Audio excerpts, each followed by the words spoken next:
Good evening, everybody, and welcome to this evening's update on Hurricane Ian.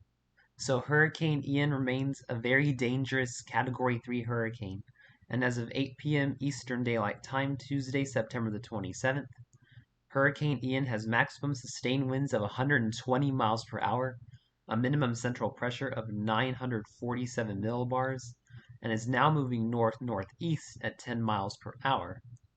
And looking at the satellite imagery of Hurricane Ian's core is beginning to move over the western and central Florida Keys, bringing very dangerous hurricane conditions.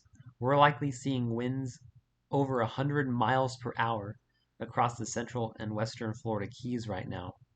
And we're seeing very heavy rain bands starting to move into the Everglades, into Miami, Fort Lauderdale, Palm Beach, and towards Naples and Cape Coral.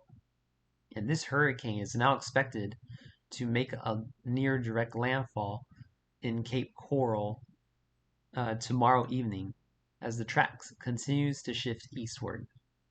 Looking at the official hurricane track for Hurricane Ian is expected to approach Cape Coral now tomorrow afternoon as a major hurricane and probably make landfall around 5 o'clock p.m. Eastern Daylight Time tomorrow afternoon around Cape Coral.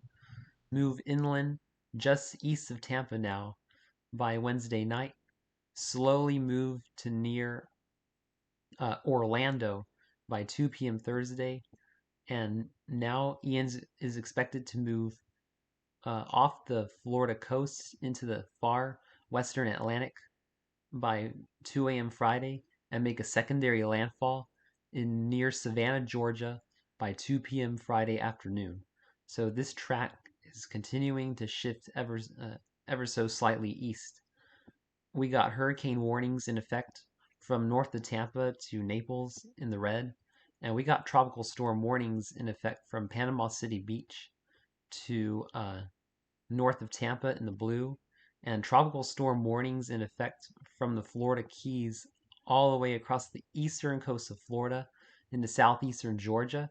We even have tropical storm warnings in portions of the western Bahamas now, and still in northern Cuba, and even tropical storm watches for areas of Georgia and South Carolina coast, as Ian is expected to make a second landfall Friday afternoon, move inland, and bring a whole lot of rain to the southeast by Saturday.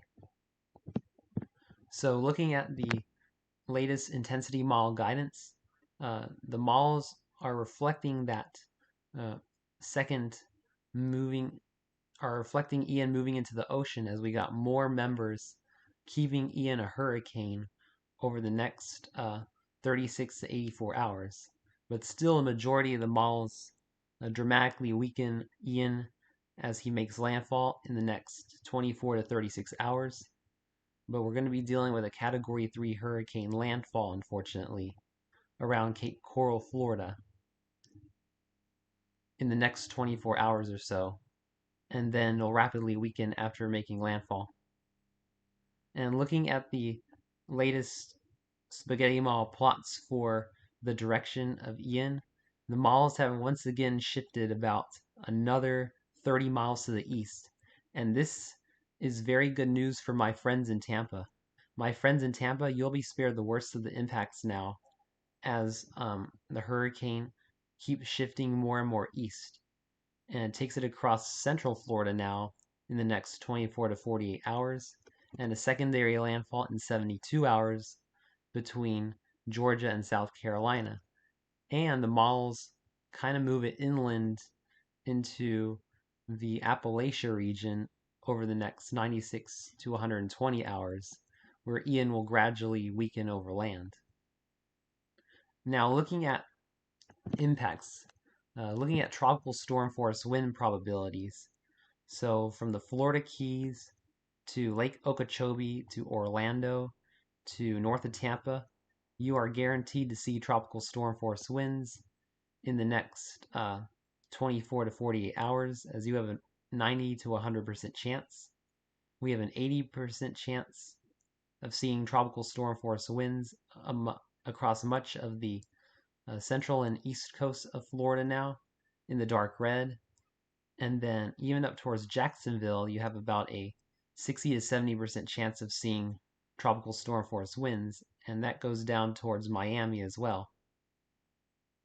Looking at the probabilities for hurricane force winds. Now, hurricane force winds in Tampa are almost a guarantee. You have a 80 to 90% chance of seeing hurricane force winds in the Tampa area from Hurricane Ian. And then even as we go into areas like Orlando and even up to the East Coast, you have a 30 to 50% chance of seeing hurricane force winds from Ian.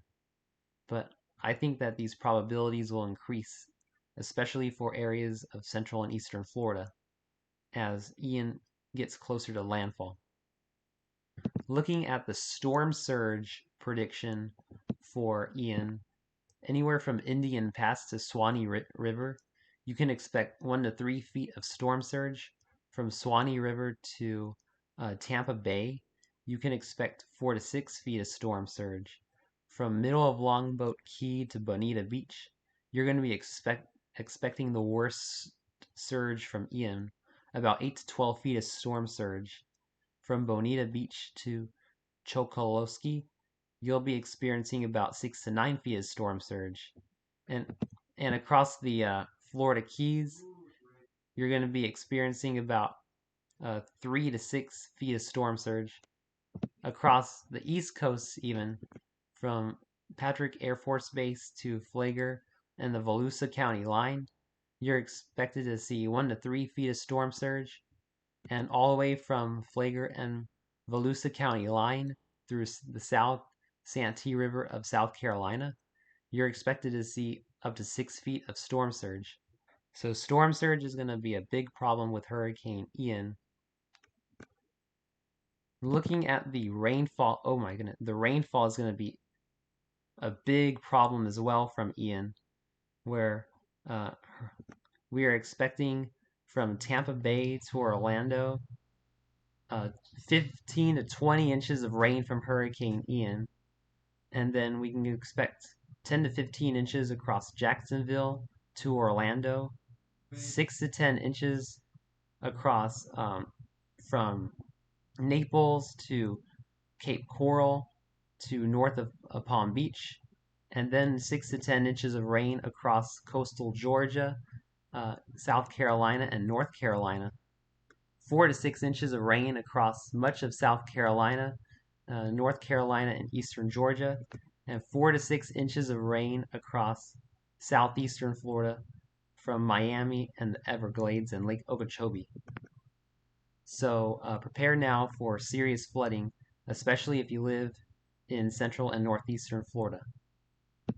Looking at the probabilities for flash flooding, the Weather Prediction Center has issued a rare high risk for flash flooding across Tampa Bay, Orlando, and Jacksonville, and much of north central Florida, as very dangerous flooding is expected.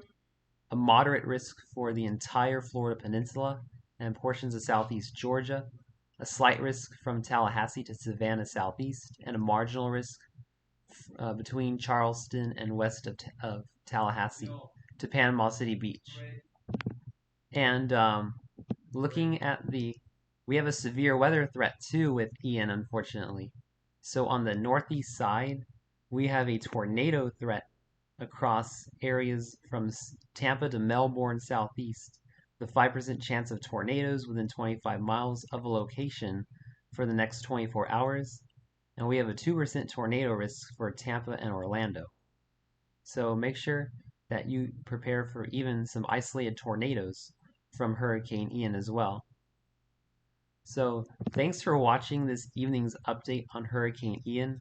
Make sure you have made your hurricane preparations if you live on the peninsula of Florida and are making some tropical storm preparations in coastal Georgia and South Carolina, as you will now be seeing impacts from Ian.